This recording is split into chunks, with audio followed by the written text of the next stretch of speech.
Hello friends, plan for the best and get ready for the worst. நம்ம எப்போதுமே என்ன செய்வோம்னா லைஃப்பில் பெஸ்ட் விஷயங்களை அச்சீவ் பண்ணணும்னு சொல்லிட்டு கண்டினியூஸாக ட்ரை பண்ணிகிட்டே இருப்போம். But most of the time best கிடைக்கலையாட்டியும் ஓரளவுக்கு ஒரு நார்மலான ஆவரேஜ் அவுட்புட் ஆச்சும் கிடச்சிரும். ஸோ அந்த வகையில் வந்து நம்ம காம்ப்ரமைஸ் ஆகிடும். ஓகேங்களா?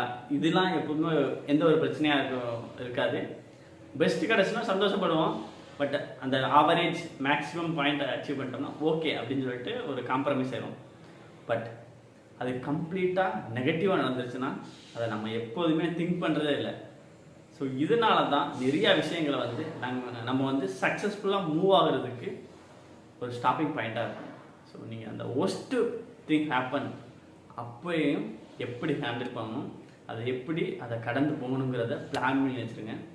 ஸோ அப்படி இருந்தீங்கன்னா எந்த ஒரு பெரிய விஷயமுமே அவங்கள வந்து ஆட்டிட முடியாது. நீங்கள் ஒரு ஸ்ட்ராங்கஸ்ட் லீடராக நீங்கள் உருவாக முடியும்.